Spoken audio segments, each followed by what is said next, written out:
Respected Hazrat Mufti Sahib, we, the musallis of other masajid, our imams and committee members, if they don't follow the Shariat, then how do we do our Eid and Ramadan?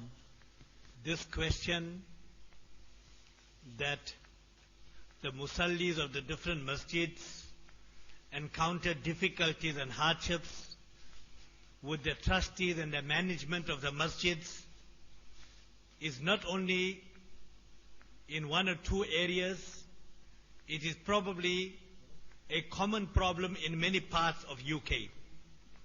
And it is precisely for that reason that this gathering has been called up to teach and to educate the people of the correct concept of the moon sighting.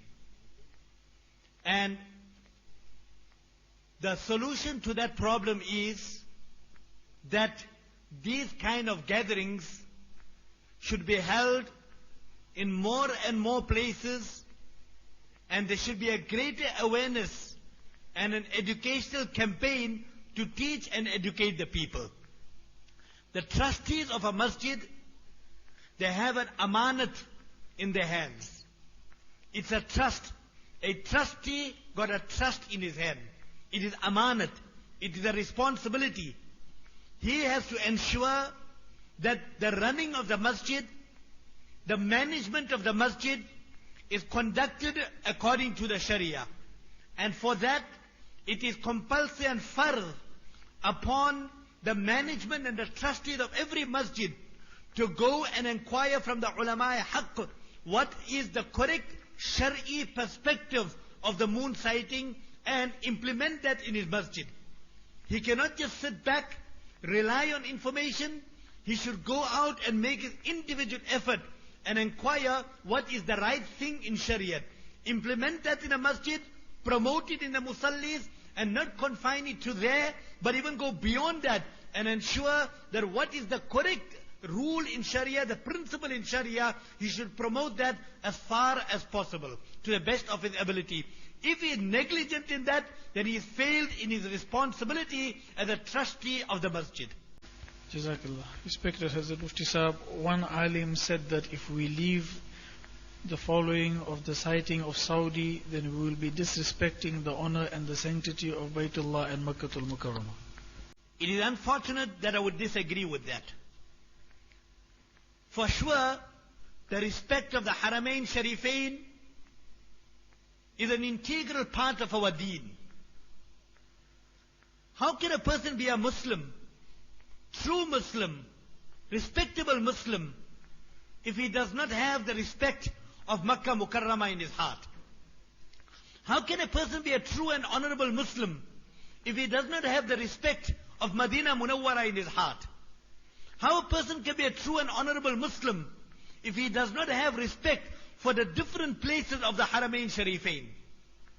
It is an integral part of our deen and our iman that we have utmost respect for the Haramain Sharifain and all those honorable and respected places that are in there. Imam Bukhari Rahmatullah Ali, he commences his 30th juz of Bukhari Sharif explaining about the importance of and the respect of Makkah Mukarramah, Medina Munawwara, the different places that Nabi Kareem Sallallahu Alaihi Wasallam went to, the different places that Nabi Kareem Sallallahu Alaihi Wasallam has received wahi and revelation. Go and look at the different tarajims of Bukhari Sharif, of the 30th juz.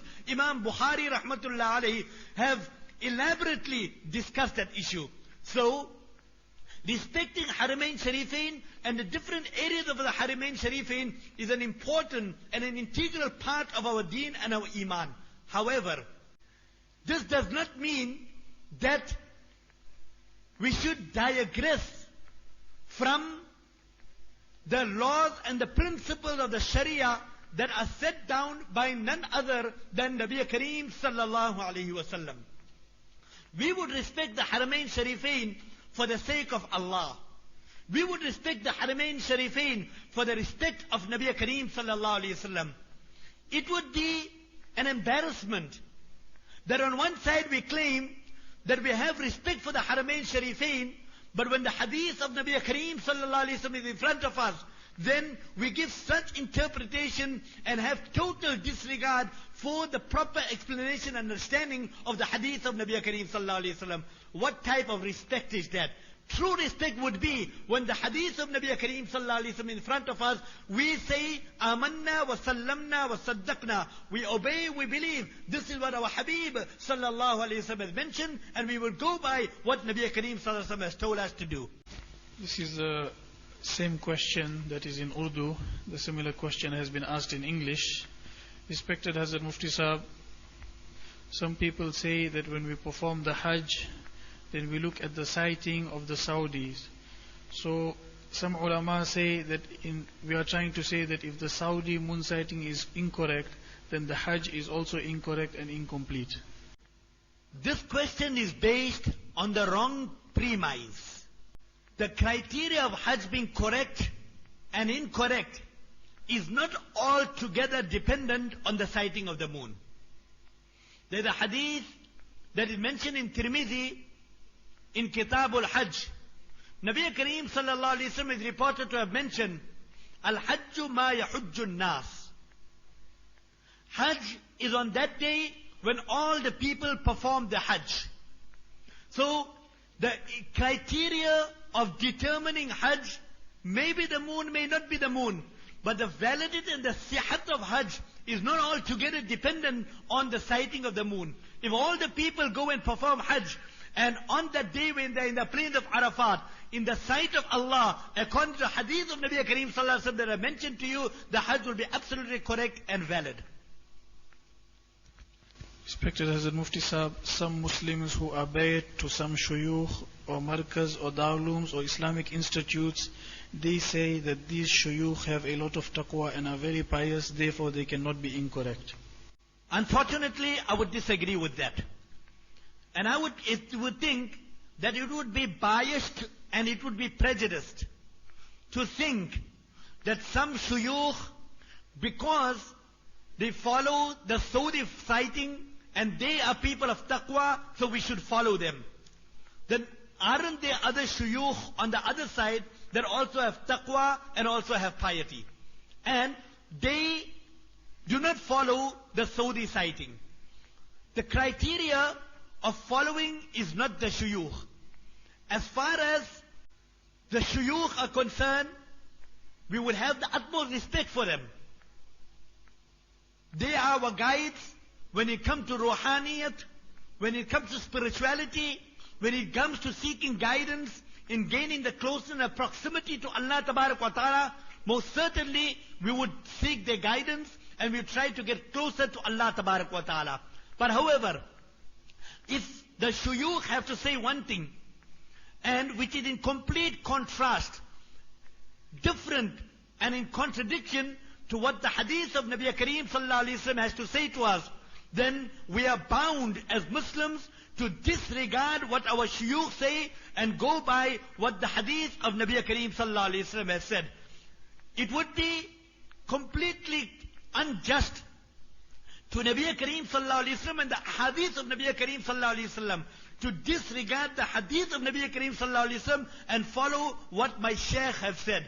The shaykh is secondary, first is Shariat and the hadith of Nabi Kareem sallallahu alayhi wasallam. Respected Hazrat Mufti Sahib, is it okay for our ulamas to say that for the sake of unity we should follow the sighting of Saudi? If people have to decide, everybody has to decide based on a wrong criteria, I can never see any way unity coming out with that. All the time, it is the way of Allah Tabarak wa Ta'ala. He has created ulama-e haq and honest, truthful people.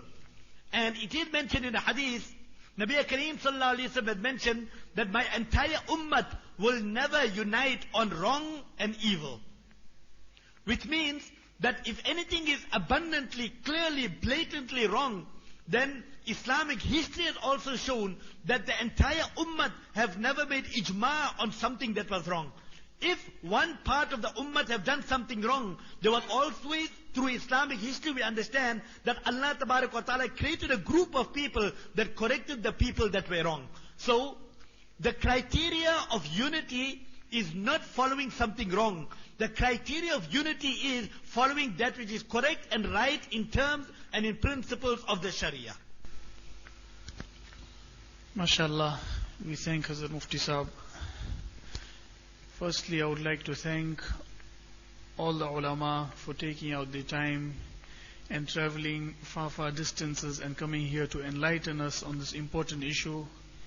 At the same time, I would thank Hazrat Mufti Sahib also for coming, accepting our invitation, coming all the way from South Africa and trying to solve the issues and the problems that we are facing here in our country. At the same time, respected friends, thank you people also for coming here. And we as the attendees, we also have a responsibility, and our responsibility is that now when we go back from here, we try and make amal on the sunnah of Nabi sallallahu alayhi wasallam and the advices that were given by the respective ulama. We make dua to Allah subhanahu wa ta'ala that He accept this conference. Allah